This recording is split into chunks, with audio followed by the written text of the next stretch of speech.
예, 화요일 저녁에 오신 모든 성도님들 환영합니다. 우리 설교를 시작하기 전에 방금 불렀던 찬미를 보면서요, 이런 퀴즈를 내고 싶은 생각이 들었습니다. 우리가 지금 방금 부른 455장 찬미, 세상 부귀 영화를 나는 원치 않고 이 찬미 중에서 하늘책에 내 이름이 적혀 있나이까를 몇 번 물어봤는지 혹시 아세요? 3번이요? 예, 찬미가의 가사로 적혀 있는 데에는 3번 적혀 있어요. 우리 집사님께서 잘 맞추셨습니다.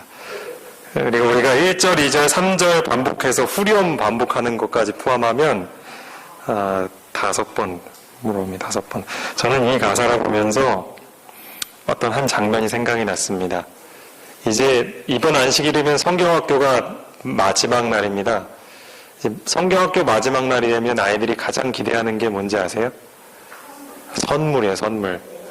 요즘은 그게 좀 덜한데, 제가 중고등학교 때 그 봉사대를 가서 이제 그 아이들에게 선물을 나눠줄 때가 되면 아이들이 엄청 기대를 해요. 자, 이제 선물을 나눠준다고 이렇게 딱 얘기를 하면, 그 다음에 아이들의 가장 큰 관심사는 뭐냐면, 자기 이름이 언제 불려지느냐, 자기 이름이. 선생님, 저도 받아요? 저 이거 주시면 안 돼요? 그러면서 계속해서 물어봐요. 이제 더 이상 줄 것이 없는데도 물어봐요. 혹시 더 없냐고. 그럴 정도로 간절하게 내 이름이 그 명단에 있는지를 물어보는 거죠. 저는 이 찬미를 보면서 그런 어린아이와 같은 이 모습이 이 찬미가의 가사에도 나와 있는 것을 봅니다. 우리 성도님들은 이런 질문을 얼마나 하십니까? 나의 이름이 정말로 하늘책에 적혀 있습니까? 그것에 정말 관심을 갖고 계십니까? 우리 여러분들의 이름이 하늘책에 적혀 있으면 좋을까요? 네, 좋겠죠. 우리 모두가 그걸 참 간절히 바랬으면 좋겠습니다. 오늘 여러분께 드릴 말씀도 그와 관련된 말씀입니다. 저는 지난 시간에 말씀드린 것처럼 앞으로 저에게 저녁 시간이 주어질 때마다 이 하늘이라는 주제로 쓰신 이 화이트보이의 저서를 한 장씩 좀 살펴보려고 합니다. 오늘은 그 하늘 2번째 시간으로 성취될 그분의 약속이라는 제목을 가지고 함께 은혜를 나누고자 합니다. 성경의 인물 중에서 재림을 목격한 사람들이 몇 명 있습니다. 아직 우리도 재림을 보지 못했지요. 근데 우리보다 훨씬 더 먼저 살았던 인물들 중에서 재림을 보았던 사람들이 있습니다. 그 사람이 혹시 누구인지 아십니까? 예, 한번 잘 생각해 보시기 바랍니다. 첫 번째로 에녹이 그러했습니다. 우리 유다서에 있는 말씀을 좀 함께 살펴보도록 하겠습니다. 신약성경 유다서는 1장이죠. 1장 14절과 15절에 있는 말씀입니다.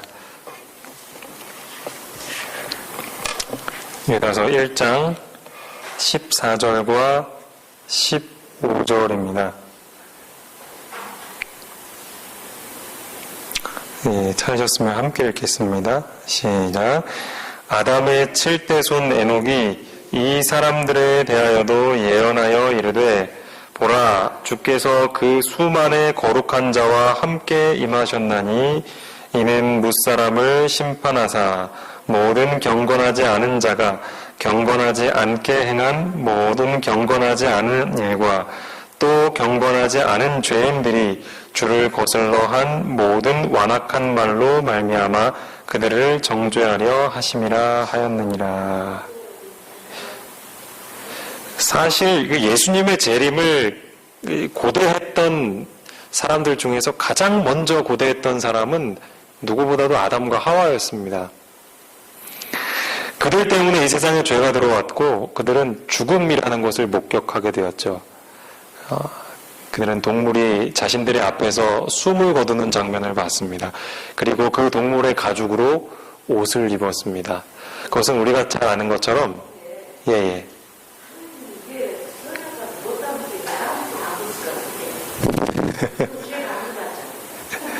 그렇죠. 왜 그랬을까요? 아니, 우리가 하나님이었으면은 죄 안 들어오게, 그거 아예 그냥 그런 것도 안 만들어줄 텐데, 그죠? 예, 예.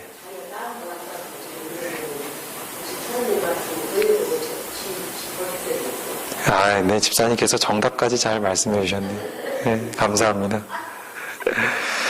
가장 먼저 이 재림을 기다린 사람은 아담과 하와였습니다. 그래서 그들이 가인을 낳았을 때 굉장히 기뻐했습니다. 왜냐하면 이 아이가 바로 하나님께서 약속하신 그 사람이다. 그 아들이 아닌가 그렇게 생각을 했죠. 하지만 안타깝게도 아담과 하와의 뜻대로 그 가인은 그 메시아가 아니었습니다. 그리고 나서 아담의 7대 손인 에녹은, 왜 에녹하면 가장 먼저 떠오르는 게 뭐죠? 에녹하면 하나님과 동행한, 하나님과 동행한, 그가 첫 아들을 낳은 다음부터 300년 동안 하나님과 동행했던, 이 세상에 있었던 사람들 중에서 어느 누구보다도 하나님과 가까웠던 사람이 에녹이었습니다. 하나님과 얼마나 가까웠냐면 아직 우리도 보지 못한 재림을 에녹이 가장 먼저 봤습니다.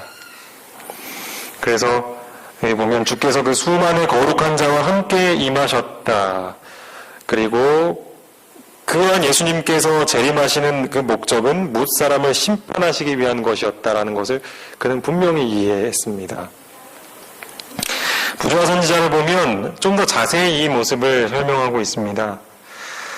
예언의 신을 통하여 그분은 그를 홍수 후에 대대의 사람들과 그리스도의 재림과 세상의 종말과 관계된 큰 사건들을 보여주셨다.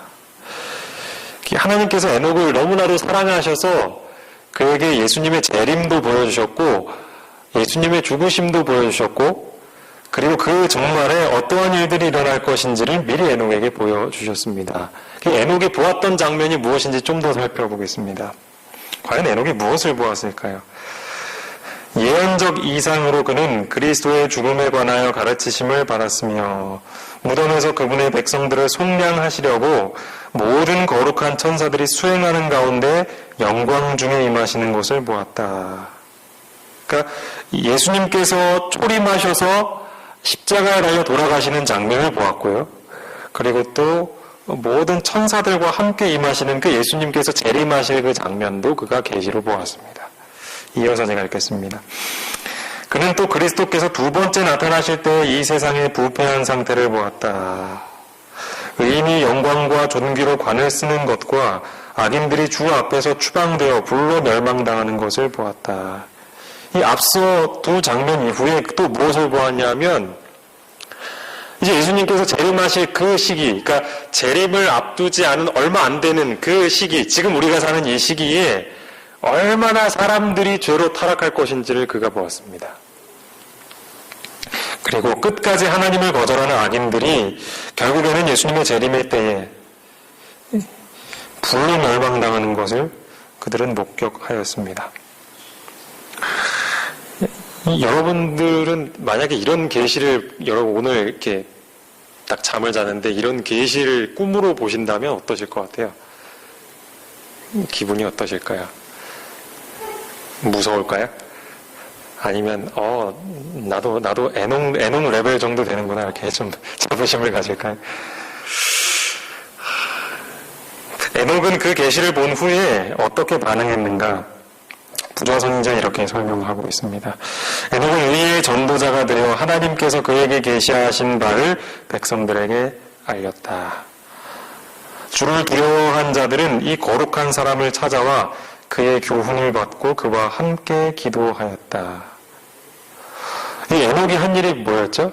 그러니까 에녹이 하나님께서 그 에녹에게 보여주신 그 계시를 있는 그대로 사람들에게 전하기 시작했습니다. 근데 그 중에서 그 기별을 듣고 깨달은 사람은 에녹에 찾아와서 그의 교훈을 더 들었습니다. 종말에 어떤 일이 일어날 것인지, 재림이 어떤 것인지를 더 듣기 위해서 에녹을 찾아왔고 에녹과 함께 기도했습니다. 이어서 읽겠습니다. 그는 또한 공적으로도 일하며 경고의 말씀을 듣고자 하는 모든 자에게 하나님의 기별을 전하였다. 그의 사업은 셋 족속에게 국한되지 않았다. 이 셋 족속은 우리가 아는 것처럼 아담의 첫 번째 아들인 가인, 그리고 그 다음에 두 번째 아들이 아벨이었죠. 아벨은 가인에 의해서 죽임을 당했고 세 번째 아들의 이름은 셋이었습니다. 보통 이 셋의 후손들은 하나님을 찾는 후손들이었고, 이 가인의 후손들은 하나님을 떠나 사는 사람들이었는데, 에녹은 이 셋 족속, 즉 하나님을 경외하고 섬기는 족속들뿐만 아니라 하나님을 떠나 사는 그 가인 족속들에게도 이 기별, 아주 이 준엄한 기별을 전했습니다. 여러분 한번 생각을 해보세요. 만약에 오늘 여러분께서 제가 아까 말씀드린 것처럼 오늘 잠을 자는데 예수님께서 어떻게 재림하실지 그 모습, 그리고 그 하늘에 올라가서의 그 광경을 계시로서 꿈으로 다 본 다음에 그 꿈의 마지막에 예수님께서 딱 나타나셔서 너는 이것들을 사람들에게 전해라, 딱 그러고선 꿈이 딱 깼어요. 그러면 이 기별을 누구한테 전하겠어요? 먼저 가족들에게요? 근데 솔직히 이 질문보다 이 다른 질문을 먼저 드려야 될 것 같아요. 이 기별을 사람들에게 전할 용기가 있으시겠어요? 사람들이 그 얘기 들으면 뭐라 그럴까요? 미쳤다 그러고. 노아가 그랬던 것처럼 아마 그럴 겁니다. 예. 그렇죠. 그러니까 노아가 그랬던 것처럼 무슨 그런 일이 있냐 그러면서 당신이 교회를 그렇게 열심히 다니더니 정신이 돌았나 보다고. 그럴 겁니다. 그런데 에녹은 정말 담대하게도 하나님을 섬기는 민족뿐만 아니라 하나님을 거절하고 막 이 기독교라고 하면 막 신물이 나고 막 화를 내는 그런 사람들에게도 찾아가서 이런 얘기를 한 거예요. 이게 에녹이 얼마나 대단한 일을 했는지 이제 아시겠죠. 이어서 좀 더 읽겠습니다. 그는 두려움 없이 죄를 책망하였다. 그는 그의 시대의 백성들에게 그리스도 안에 있는 하나님의 사랑을 설교하며 그들의 악행을 버리라고 간청하면서 도처에 횡행하는 죄악을 책망하고 범죄자들에게 분명히 심판이 내릴 것이라고 그의 세대 사람들에게 경고하였다.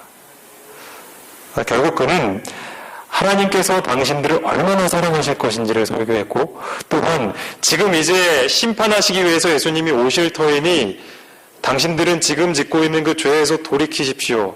회개하고 하나님을 찾으십시오라고 그렇게 설교한 겁니다. 이 기별을 들은 이 가인의 족속들이 무슨 반응을 보였을까요? 한번 그것이 상상이 가십니까? 그 반응에 대해서도 이렇게 부조선자에 나와 있습니다. 당신의 종을 감동시키는 하나님의 능력은 듣는 자에게 느껴졌다. 그 경고에 유의하여 자기의 죄를 버리는 사람도 있었으나, 이제 이게 중요합니다. 그러니까 그 기별을 듣고 죄를 버리는 사람들도 있었지만 대다수의 사람들은 어땠는가? 엄숙한 기별을 조소하고 더 담대하게 악한 길로 나아갔다. 그리고 화이pun이 덧붙여서 이 에녹 시대의 사람들의 반응이 이 말세에도 똑같이 일어날 것임을 설명하고 있습니다. 말세에도 하나님의 종들이 비슷한 기별을 세상에 전하기로 되어 있고 그것 역시 불신과 조롱으로 받아들여질 것이다 라고 했습니다. 그쵸, 지금이죠. 그러니까 이 하나님과 동행했던 에녹이 그 시대에 필요했던 그 당시의 현대 진리가 무엇인지를 그는 알았어요. 그리고 그거를 사람들에게 전했을 때 소수의 무리들은 정말 에녹을 두려운 마음으로 찾아와서 함께 기도하고 말씀을 요구했지만 대다수의 사람들은 그를 비난하고 비웃고 거절했습니다. 마찬가지로 오늘날에 이 마지막 때를 살아가는 우리에게도 이 에녹과 같은 사명이 주어진 것이죠. 우리는 분명 사람들에게 하나님의 사랑의 기별을 전해야 합니다. 하지만 분명 우리가 전해야 할 현대 기별에는 심판의 기별이 있어야 합니다. 이제 곧 예수님께서 재림하셔서 죄를 끝까지 붙들고 있는 사람들에게 어떤 결과가 일어날지 그들에게 확실히 보여주어야 하는 것입니다. 왜냐하면 그것이 그 사람들의 생명이 달린 문제이기 때문에 그런 것이죠. 네, 그게 맞아요. 그런 반응이 있는 것이 너무나도 당연한, 그러니까 이미 하나님께서 내다보시고 이미 부조화 선지자에게 말씀해 주신 것입니다. 하지만 에녹은 그 일을 끝까지 했죠. 그가 얼마나 재림을 고대했는지, 물론 그 심판의 광경도 보았지만 예수님께서 다시 오시는 그 광경이 얼마나 멋있었는지 그가 보았기 때문에 그 기별을 전하지 않고는 배기지 못했을 것입니다. 오늘 우리는 이 에녹을 통해서 이 재림을 기다리는 우리의 모습이 어떠해야 함을 다시금 살펴보게 됩니다. 두 번째, 우리보다 먼저 이 재림의 때를 바라본 사람이 있습니다. 이 사람은 바로 욥입니다. 욥. 이 욥 하면 가장 먼저 생각나는 게 뭐죠? 욥은 어떤 사람이었죠? 욥은 의미여 완전한 자. 예. 욥만큼 아마 욥만큼 그런 사람도 많이 있지만 이 욥 하면 가장 먼저 생각하는 것은 이 고난, 시련의 대명사였죠. 욥. 그런 그가 재림의 때를 바라보면서 했던 말이 있습니다. 이 실물교훈 421쪽에 이렇게 나와 있습니다. 욥기 19장에 있는 말씀을 인용하면서 욥은 그리스도의 재림의 때를 바라보면서 내가 친히 그를 보리니 내 눈으로 그를 보기를 외인처럼 하지 않을 것이라고 말하였다라고 했습니다. 내가 친히 그를 볼 것이다. 여기서 말하는 그는 누구냐 하면 이제 이후에 이제 제가 또 읽겠지만 대속자, 즉 다시 오실 예수님을 그가 그때 먼저 바라보고 그날이 올 것을 간절히 바랬다라고 한 것입니다. 한번 성경 말씀 하나 찾아보도록 하겠습니다. 욥기 19장에 있는 말씀 함께 찾아보겠습니다. 욥기 19장.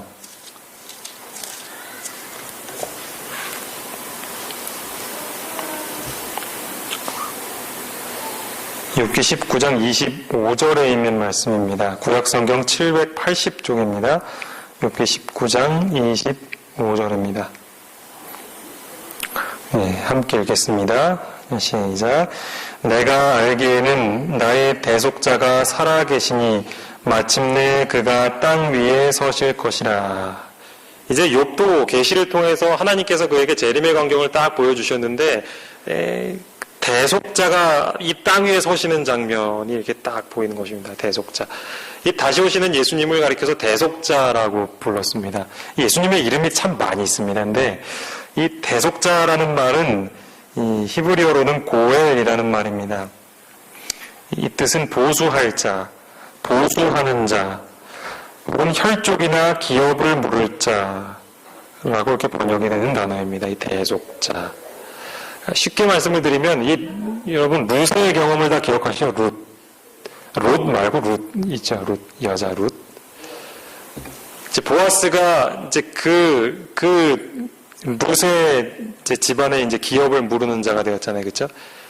아무도 그 기업을 물을 친척이 없을 때 보아스가 나서서 그 기업을 물으는, 그러니까 그 값을 대신 치러주고 그를 구원해내는 어떤 그런 개념이 바로 이 대속자입니다.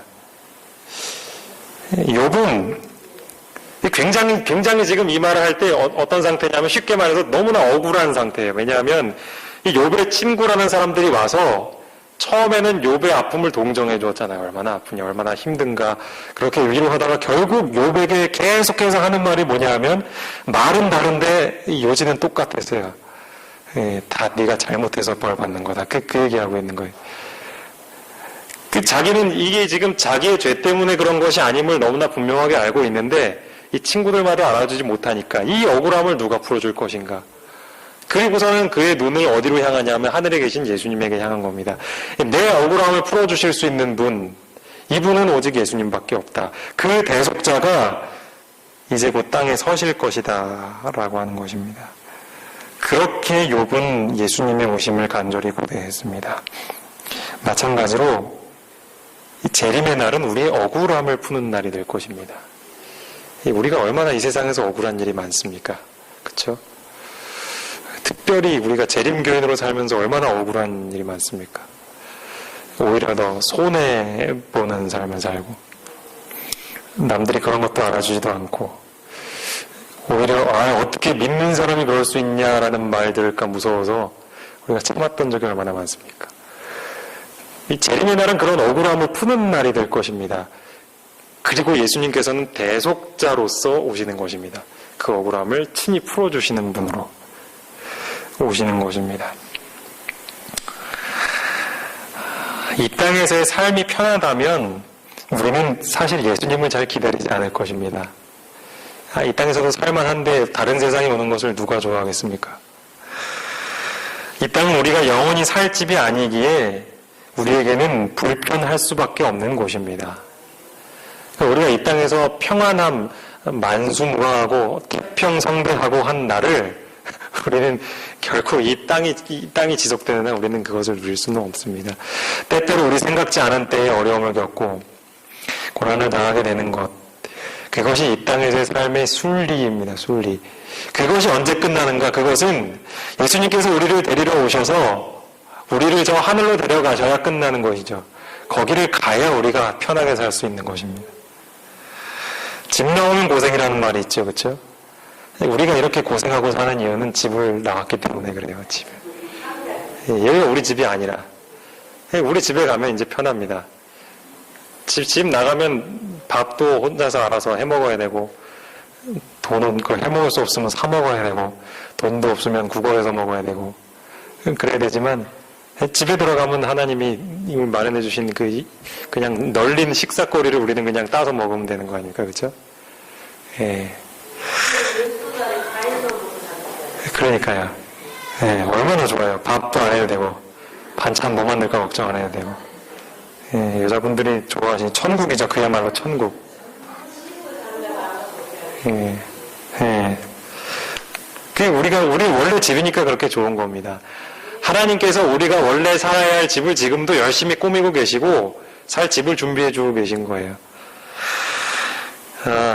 그렇기 때문에 그것을 아는 사람들은 이렇게 부르짖을 것입니다. 우리 구약성경 이사야에 있는 말씀 보겠습니다. 이사야 25장입니다. 이사야 25장 구약성경 995쪽입니다. 이사야 25장 9절.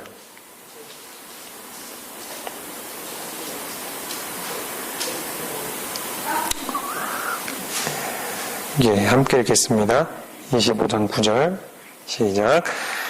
이날에 말하기를 이는 우리의 하나님이시라 우리가 그를 기다렸으니 그가 우리를 구원하리시로다. 이는 여호와시라 우리가 그를 기다렸으니 우리는 그의 구원을 기뻐하며 즐거워하리라 할 것이며. 예. 여러분, 이 고백이 우리의 고백이 되고 있습니까? 우리의 하나님 어서 오십시오. 우리가 당신을 기다렸으니 어서 오십시오. 전 기다리고 있습니다. 그 얘기잖아요. 여기 25장 9절에. 우리의 하나님이시다. 우리가 그를 얼마나 기다렸는가. 이제 그분께서 오셔서 우리를 이 죄된 세악에서 우리를 구원해내실 것이다. 라는 그 부르짖음이 우리의 외침이 되기를 바랍니다. 우리는 지금 하늘에 대해서 공부하고 있습니다. 이 하늘과 재림은 무슨 관련이 있을까? 저는 이 설교를 준비하면서 그것을 고민했습니다. 왜냐하면 오늘 이 설교 제목이 성취될 그분의 약속, 다시 말해서 다시 오시는 예수님의 약속이기 때문에 그렇습니다. 과연 재림과 하늘은 어떤 관계가 있을까? 저는 곰곰이 생각해 보게 되었습니다. 하늘과 재림, 예수님께서 다시 오시는 것과 하늘. 그래서 제가 그것들을 곰곰이 생각을 하다가 이 사실을 알게 됐는데 바로 이것입니다. 재림이 없으면 우리는 하늘에 갈 수가 없습니다. 즉 다시 말씀드리면 예수님께서 다시 오시지 않으면 우리는 하늘을 갈 수 있는 방법이 전혀 없습니다. 우리 잘 아는 것처럼 우리가 요한복음 14장 6절에 나는 곧 길이요 진리요 생명이라고 말씀하셨잖아요. 나로 말미암지 않고는 아버지께로 갈 수 있는 자가 아무도 없다. 그 얘기는 뭐냐면 예수님께서 우리를 하늘로 데리러 오시지 않으면 우리는 혼자서 하늘로 갈 수가 없다는 겁니다. 그러니까 우리가 하늘에 가기 위해서는 꼭 예수님은 재림하셔야 됩니다. 그래서 재림은 우리에게 소중한 것입니다. 마태복음 28장에 있는 말씀 제가 읽겠습니다. 마태복음 28장 20절에 있는 말씀, 잘 아시는 말씀이지만 제가 좀 한 번 더 읽어볼까 합니다. 마태복음 28장 20절입니다. 내가 너희에게 분부한 모든 것을 가르쳐 지키게 하라. 볼지어다 내가 세상 끝날까지 너희와 항상 함께 있으리라 하시니라. 저는 이 말씀을 보면서 예수님이 길이다라는 말씀과 연결되어 생각을 해보았습니다. 예수님께서 우리와 항상 함께 계시겠다는 말씀과 예수님께서 우리에게 길이 되신다라는 말씀이 어떻게 연결될 것인가. 우리는 이 땅에서의 나그네의 삶을 떠나서 원래의 집인 하늘로 가야 합니다. 그렇죠? 우리는 지금도 그 길을 가고 있습니다. 하늘을 향해 걸어가는 길을 가고 있습니다. 그런데 그 길은 우리 혼자서는 걸어갈 수 없습니다. 우리가 혼자 만약에 나는 하늘 가는 길을 갈 수 있다라고 자신하면서 걸어가면 우리는 엉뚱한 길로 갈 것입니다. 마치 우리 어린 아이를 손 붙잡지 않고 네 맘대로 가봐라 했을 때 어떻게 가는가랑 똑같습니다. 선민이랑 교회에 왔다가 집으로 돌아가는 길이, 요즘에는 이제 길을 잘 알아서 잘 안 그러는데 예전에는 주차장 1층 주차장에서 이렇게 내려놔요. 딱 내려놓고 너 가고 싶은 대로 가봐라 하면 얘가 자주 가는 장소가 있어요. 저 앞에 있는 슈퍼를 먼저 가요. 어떤 사람들은 과자 깎아 먹으려고 가나 싶겠지만 그런 게 아니라 그 녀석이 한창 그때 오르막길 오르는 걸 좋아해요. 그래서 이게 교회에서 약간 내려갔다가 이 가게에 올라가는 길이 있는데 그거를 좋아하는 거예요. 그거를. 그래서 자꾸 그쪽으로 올라가는 거예요. 그래서 이리 와, 그쪽은 집에 가는 길이 아니야. 그래서 이렇게 딱 데리고 옵니다. 여러분 마찬가지로 우리는 하늘을 혼자 갈 수 없습니다. 나는 이 길이 하늘 가는 길이라고 생각하고 열심히 가도 그 방향이 맞지 않으면 다 헛것이죠. 예수님께서 함께 내 손을 잡고 인도해 주시지 않으면 우리는 하늘 가는 길에 갈 수가 없는 것입니다. 우리가 방금 읽었던 마태복음 28장 20절의 말씀을 보면 내가 세상 끝날까지 너희와 항상 함께 있겠다 말씀하셨습니다. 왜 함께 있어야 합니까? 항상. 길이시니까요. 그렇죠? 우리를 그 올바른 길로 데리고 가셔야만 해요. 그래야 우리가 하늘에 갈 수 있는 겁니다. 그래야 우리가 저 다른 슈퍼에 안 가는 겁니다. 예, 맞습니다. 예수님 외에는 하늘 가는 길이 없습니다. 그리고 그 길을 아는 존재도 없습니다. 우리는 예수님께서 가셨던 그 길을 따라서 갈 때에만 우리는 안전하게 하늘로 갈 수 있는 것입니다. 예수님께서는 이 세상을 떠나셔서 승천하실 때부터 지금까지 정말로 열심히 하고 계신 게 있는데 그것은 우리가 하늘에서 살 수 있는 준비를 하시는 것입니다. 요한복음 14장에도 내가 너희가 거할 거처를 준비하기 위해서 간다. 그리고 준비가 되면 내가 다시 와서 너를 내게로 데리고 갈 것이다. 내가 있는 곳으로 데려갈 것이다 라고 말씀을 하고 계십니다. 예수님께서는 하늘에서 그 준비를 하고 계시고 아까 말씀드렸던 우리를 매 순간마다 함께 하셔서 우리를 하늘 가는 길로 이끌어 주시는 일은 성령 하나님을 통해서 하고 계십니다. 성령께서 우리 마음 가운데 양심을 통해서 때로는 이 말씀을 통해서 우리가 갈 길이 무엇인지를 알려주십니다. 그리고 우리가 그 음성을 잘 듣고 따라갈 때 우리는 이 하늘 가는 길에서 이탈하지 않고 끝까지 안전하게 갈 수 있는 것입니다. 마태복음 24장에 있는 말씀을 좀 보실까요? 제가 이 말씀을 보는 이유는 예수님께서 재림하실 때에 하시는 일이 하나가 있습니다. 그것을 좀 우리가 살펴보려고 합니다. 마태복음 24장 30절과 31절입니다. 예수님이 이제 재림하시기 전까지는 우리의 살 거처를 만드시고 우리가 잘 아는 것처럼 하늘 지성소에서 우리의 죄를 중보하는 사역을 계속하고 계십니다. 그리고 이 재림하시면 이 땅에 오셔서 무엇을 하실 것인가가 이제 여기 나와 있습니다.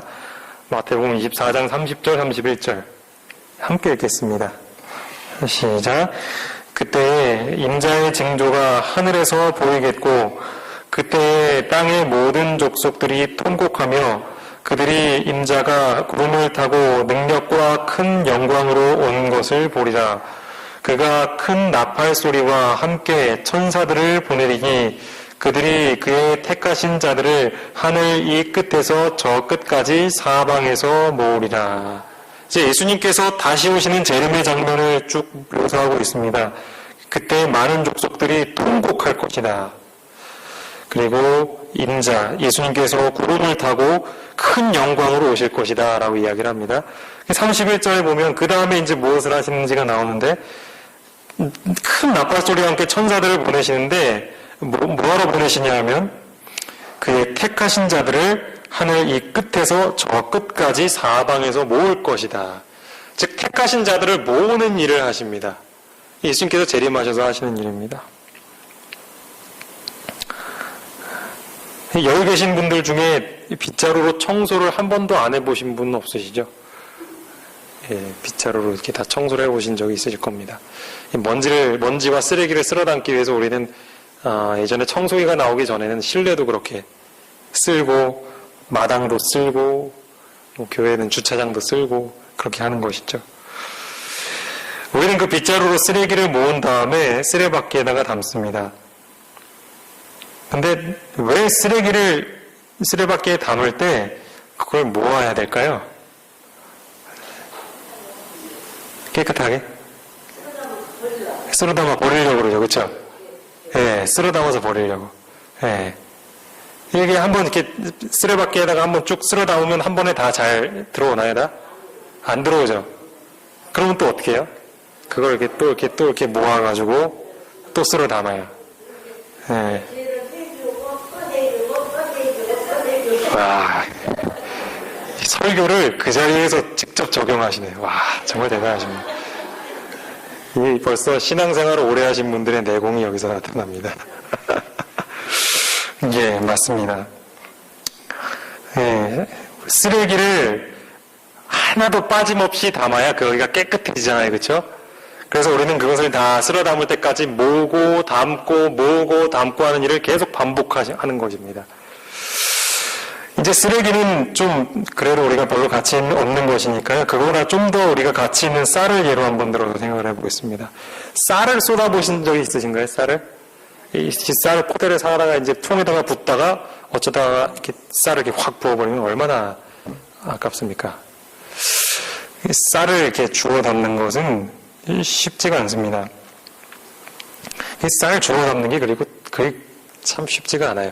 왜냐하면 그냥 이렇게 쌀을 많이 쏟아부으면 그냥 이렇게 한꺼번에 이렇게 해가지고 이렇게 뭐 이렇게 담으면 되는데 이게 이제 조금 남았을 때가 문제. 이게 잘 안 보여가지고 그 먼지 같은 거야 사실 바닥에 조금 남아도 그냥 에이 뭐 먼지니까 뭐 조금 남아도 되겠지 그래서 그냥 훅 털어버리고 나도 되는데 이 쌀은 아깝잖아요. 이 한 톨을 얻기 위해서 농부의 손길이 70번인가 80번인가 간다는데 그거 얼마나 아깝습니까? 그거 하나라도 다 담는 것이 굉장히 어려운 일입니다. 그래서 우리 한 톨의 쌀도 놓치지 않기 위해서 쌀을 주워 모읍니다. 빗자루로 쓸기도 하고, 그것도 안 되면 소도로 막 쓸어 담아가지고, 그걸 또 하나 이렇게 쓰레기와 먼지와 분리해가지고 또 씻어가지고 해놓고 하는 일들을 하잖아요. 그렇죠? 예수님께서 재림하실 때 하시는 일이 뭐냐면 모으는 일입니다. 모으는 일. 왜 모으실까요? 왜? 그렇죠. 하나도 빠짐없이 하늘나라로 데려가기 위해서 모으시는 겁니다. 당신의 충성된 백성을 모으시는 것입니다. 예수님께서는 한 사람도 놓치고 싶지 않은 거예요. 하늘나라에 들어갈 준비가 되어 있는 사람이라면 아무리 작고 연약한 사람이라도 그 사람들까지 다 담아서 마치 쌀을 쌀통에다 넣듯이 이 준비된 이 택하신 자들을 하늘로 데려가고 싶은 것이 이 예수님의 마음인 것입니다.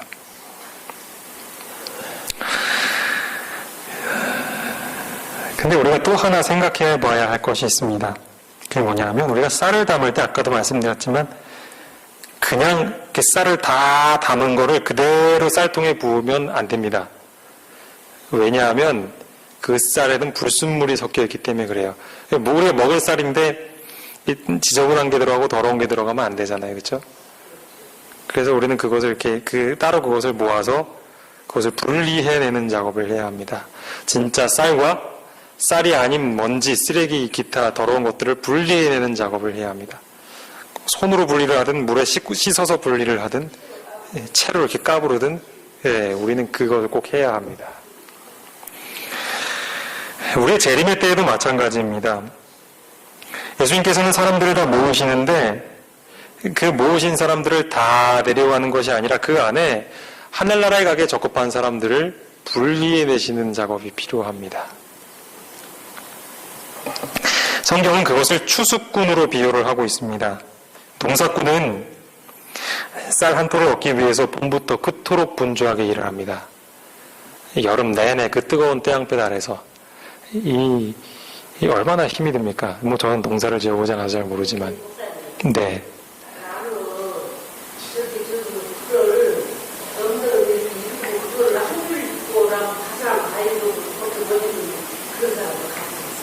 아이 가죠. 왜 못 가요? 아 예수님만 알면 되지. 예, 괜찮아요. 집사님은 걱정 마셔요. 예. 예. 예. 예. 아 걱정 마시기 바랍니다. 예. 아니, 천천히 읽으시는 분이 설교는 제일 먼저 아시잖아요. 알아듣고 벌써 다 설명까지 해주시잖아요. 근데 무슨 걱정이세요? 예. 그것은 이제 집에서 처음에 혼자 읽어가고 머릿속에 들어가서 찍으니까 그러고 네. 저기 나오고 나를 하이게 하는 사람은 손들로 못 따라가고 예, 아예 그건 걱정 안 하셔도 돼요. 하나님께서 다 알고 계시니까요. 걱정 안 하셔도 됩니다. 이제 농사꾼이 여름 내에 흘리는 땀방울은 가라지를 얻기 위한 것은 아닐 것입니다. 그렇죠? 이 쌀알 하나를 얻기 위해서 그렇게 힘을 들여서 노력하는 것입니다. 네, 맞습니다. 네. 우리가 야곱이 라헬을 아내로 삼기 위해서 수십 년을 노력해서 일을 했던 것을 우리는 기억합니다. 그가 그렇게 그 수년을 수일같이 여겨서 일할 수 있었던 이유는 그를 사랑하는 마음, 그를 아내로 삼고자 하는 그 기대가 컸기 때문에 그랬을 것입니다. 농사꾼도 마찬가지입니다. 그가 그렇게 수고하고 노력을 기울이고 자신을 희생해서 그 벼 이삭을 키우는 것은 나중에 장차 그가 얻게 될 그 쌀, 그 알곡을 기대하는 마음, 예, 그것이 얼마나 간절하겠습니까? 그렇다면 추수꾼이신 예수님께서 오실 때는 더 말할 나위가 없겠죠, 그렇죠? 예. 예수님께서 우리를 위해서 당신의 생명까지도 내어주시고 이따가도 살펴보겠지만 정말로 떠나고 싶지 않은 그 좋은 하늘을 마다하고 내려오신 것은 바로 우리 가운데서 알곡을 보고 싶으셔서 그런 것이죠. 그리고 그 하늘에는 알곡을 분리해서 알곡을 데리고 가시는 것입니다. 마태복음 3장 12절에 있는 말씀을 함께 보시겠습니다. 제가 설명드린 이 말씀을 잘 설명하고 있습니다. 마태복음 3장 12절에 있는 말씀입니다.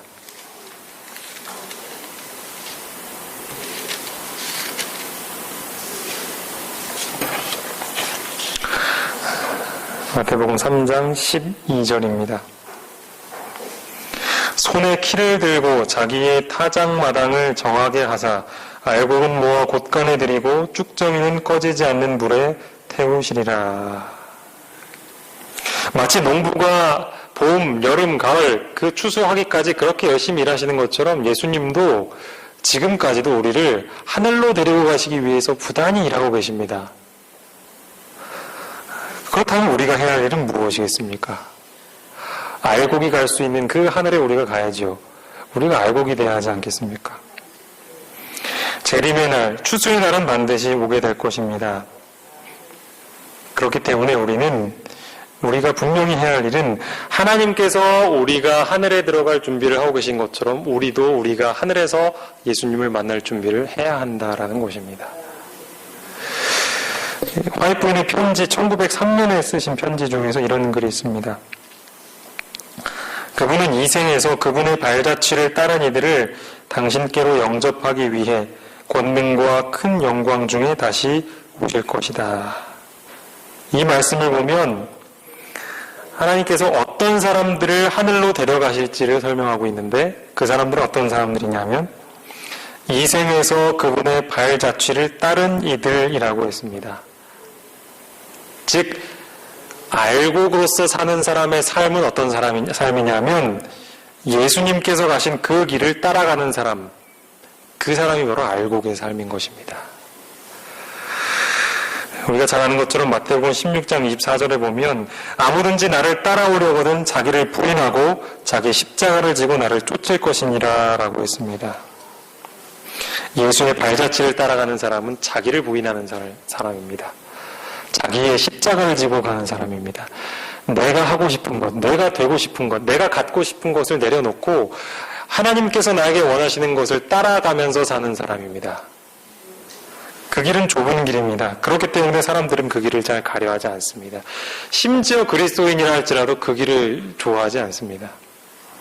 오늘 많은 사람들이 그 좁은 길에 대열해서 이탈하여 넓은 길로 가고 있는 사람들이 많이 있습니다. 하지만 우리가 분명히 기억해야 할 것은 알곡의 삶은 좁은 길의 삶이라는 것입니다. 이 쌀이 알곡이 되기 위하여서는 여름과 가을의 뜨거운 햇볕을 견뎌내야 합니다. 그리고 그 곡식을 먹으려는 새들, 그리고 벌레들의 습격으로부터도 자신이 살아남아야만 했습니다. 그런 여러 가지 인내와 고난을 겪고 나서야 그가 그 쌀알이 되는 것처럼 우리도 마찬가지로 이 땅에서 좁은 길을 거치는 것은 알곡이 되기 위한 필수적인 길인 것입니다. 그래서 우리가 이 땅에서 사는 삶이 힘든 것은 너무나도 당연하다라는 것을 꼭 우리가 다 이해하셨으면 좋겠습니다. 이 좁은 길이기 때문에 그렇습니다. 우리가 흔히 10손가락 깨물어 안 아픈 손가락이 없다고 합니다. 그 말은 아무리 속썩이고 내 마음에 사람들이 보기에 마음에 들지 않는 자녀가 있는 것처럼 보여도 그 자녀에게 내가 불공평하게 사랑하지는 않는다는 것입니다. 어떤 자녀에게도 똑같은 사랑이 가는 것이 부모의 마음입니다. 그런데 이 시대의 소망에 있는 말씀을 제가 읽어드리겠습니다. 죄의 저주 아래서 하나님의 영광스러운 창조물 가운데 한 오점이 되었던 이 작은 세계는 하나님의 우주 안에 있는 다른 모든 세계보다 더욱 영광을 받게 될 것이다. 한 오점이 되었던 작은 세계가 바로 지구입니다. 지구. 왜? 이 오점이라는 게 뭐예요? 지워버리고 싶은 거 아니에요? 지워버리고 싶은 거. 예? 그렇죠. 우리가 살고 있는 이 땅, 우리 이 별이 지구죠. 그렇죠? 할 수만 있다면 지워버리고 싶은 전부 같은 것이 지구였다는 것입니다. 왜냐하면 이곳에만 죄가 있기 때문에 그렇습니다. 여러분에게도 차라리 태어나지 않았으면 좋았을 자녀가 혹시 있습니까? 아마 없으실 거예요. 여기 계신 부모님들은 너무나 인자하시고 사랑이 많으셔서 없을 거예요. 근데 간혹 너무 자식 때문에 고생하시는 분들은 아휴 이 녀석은 내가 낯을 말았어야 되는데 이러면서 기다려 주셔야죠.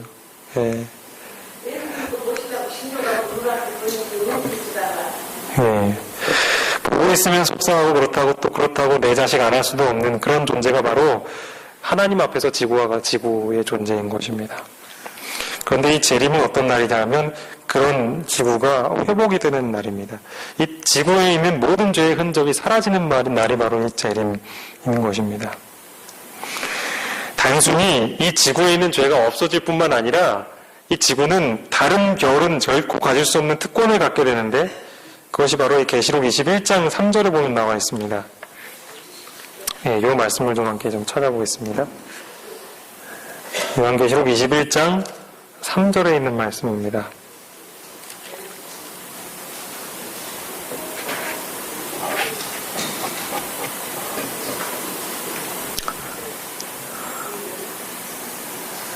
신약성경 421쪽입니다. 계시록 21장 3절입니다.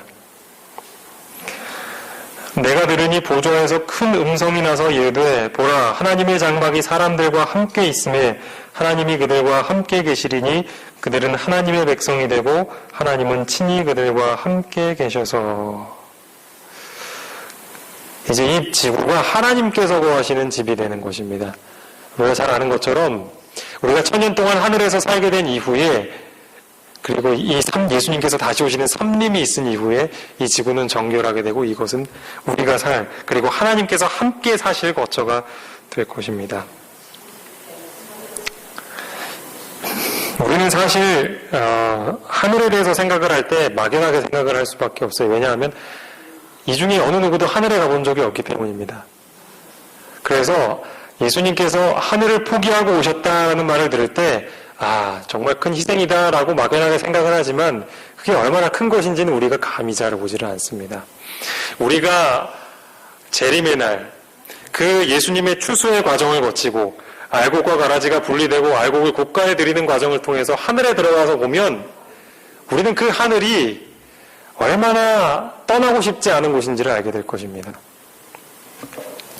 이 경제 용어 중에 어떤 용어가 있냐면 기회비용이라는 말이 있습니다. 이것은 예를 들어서 하나 설명을 해드리겠습니다. 만약 저에게 돈이 1,000만 원이 있다라고 생각을 해보겠습니다. 저는 아직 1,000만 원을 만져본 적은 없습니다. 1,000만 원이 있다고 가정을 해보고요. 근데 제가 이제 이것을 가지고 두 가지 선택을 할 수가 있어요. 첫 번째는 뭐냐 하면 이 1,000만 원을 은행에다가 고스란히 예금해 놓을 수 있습니다.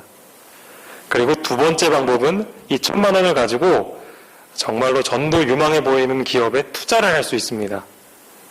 그리고 두 가지 중에서 아마 여러분들이라면 마음에 드는데 한 군데 선택을 할 수 있을 것입니다. 근데 예를 들어서 제가 그 1,000만 원을 만약에 투자를 했다라고 해보죠. 그러면 제가 만약에 그 은행을 예금했을 때 얻을 수 있는 이자가 있을 거 아니에요. 그렇죠? 그 이자는 포기한 채로 나는 그냥 그것을 투자를 하는 거예요. 바로 그 은행에서 얻을 수 있는 이자와 같은 그것이 바로 뭐냐면 기회비용이라는 겁니다. 내가 두 가지 중에서 하나를 포기했을 때 그 포기한 것의 가치가 얼마나 되느냐, 그게 바로 기회비용이라는 거예요. 마찬가지로 예수님께도 이런 기회비용이라는 것이 있습니다. 예수님은 하늘과 이 인류 가운데 둘 중에 하나를 택하셔야 했습니다. 하늘을 선택하셔야 했다면 우리는 결코 하늘로 들어갈 수 있는 길을 얻을 수 없을 것입니다. 만약 우리를 선택하셨다 하신다면 그분은 하늘을 포기하셔야만 했습니다. 하늘에서 편안하고 안락하고 모든 천사들의 칭송을 받는 그 편안한 자리를 포기하고 그 포기한 그 기회비용이 얼마나 될 것인지는 우리가 하늘에 가봐야 할 것입니다. 그리고 그 자리에 가서요, 우리는 그야말로 모든 것을 내려놓고 우리를 사랑하셨던 그분의 사랑이 얼마나 큰 것인지를 그곳에서 보게 될 것입니다.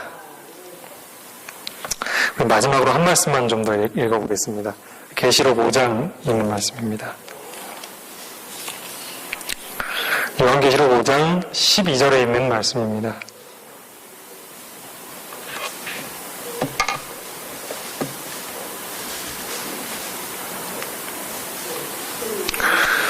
요한계시록 5장 12절 말씀입니다. 우리가 하늘에 들어가게 되면 이렇게 외치게 될 것입니다.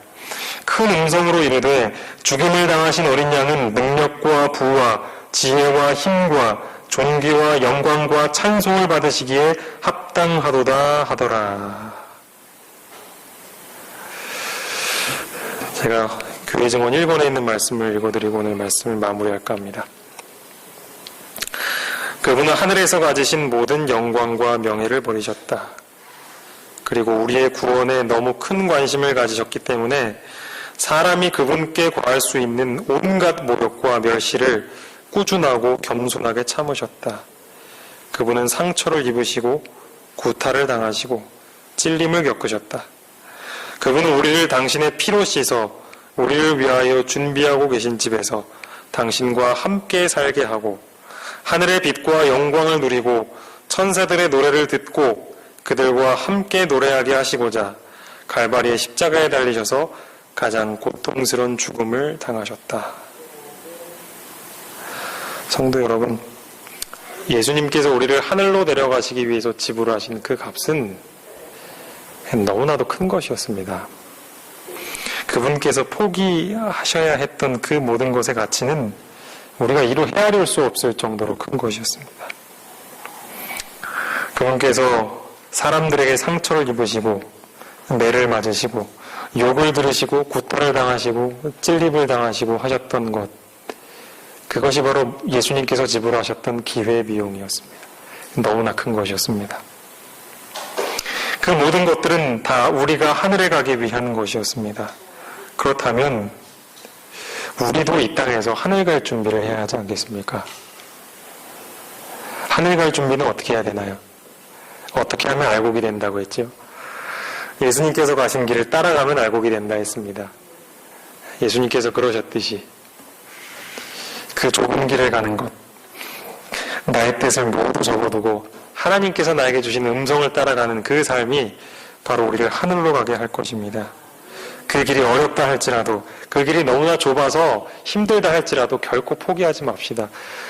그러기에는 예수님께서 지불하신 희생이 너무나도 크지 않겠습니까? 우리 모두가 끝까지 그 길을 감으로 예수님께서 다시 오실 때 우리를 모아서 기쁘게 하늘로 데려가실 수 있는 그런 재림의 날을 맞게 되는 모두가 되길 바라면서 말씀 마치겠습니다.